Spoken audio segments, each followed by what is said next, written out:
নমস্কার বন্ধুরা, আশা করি সবাই ভালো আছেন। বন্ধুরা, ভারতে কবে বুলেট ট্রেন চালু হতে পারে সে নিয়ে কিন্তু আমাদের মধ্যে কম বেশি অনেকেরই কৌতূহল আছে। তো কবে চালু হতে পারে বুলেট ট্রেন, আজকের ভিডিওতে আমরা এই বিষয়ে জানব।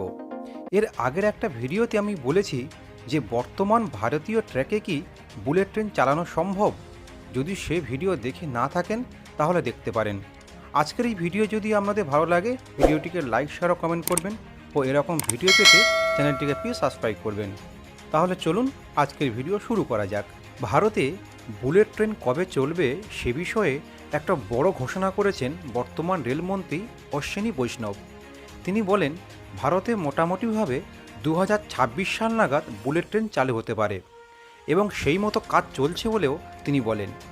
যদিও ট্রায়াল হিসাবে প্রথম বুলেট ট্রেন চলতে পারে সুরাট ও বিলিমোরার মধ্যে। সুরাট ও বিলিমোরার মধ্যে দূরত্ব 50 কিলোমিটার।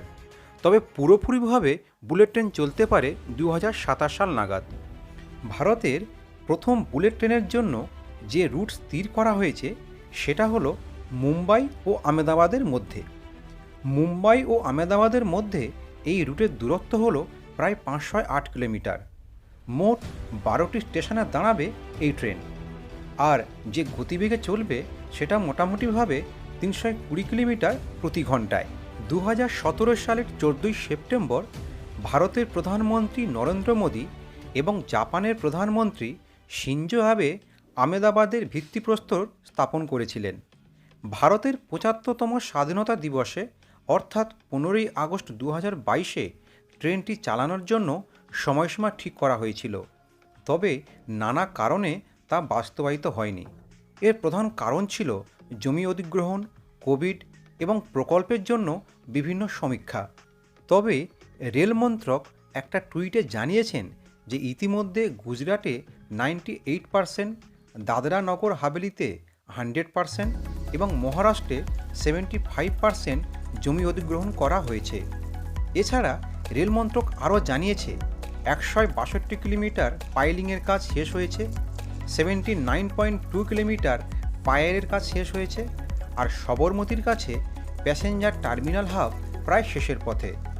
প্রাথমিকভাবে বুলেট ট্রেনের কিছু কোচ জাপান থেকে আনা হবে আর ভারতে কিছু অ্যাসেম্বল করা হবে। এবার জানা যাক এই প্রজেক্টের বাজেট কত হতে পারে। প্রাথমিকভাবে এই প্রজেক্টের বাজেট 1.67 লক্ষ কোটি টাকা ধার্য করা হয়।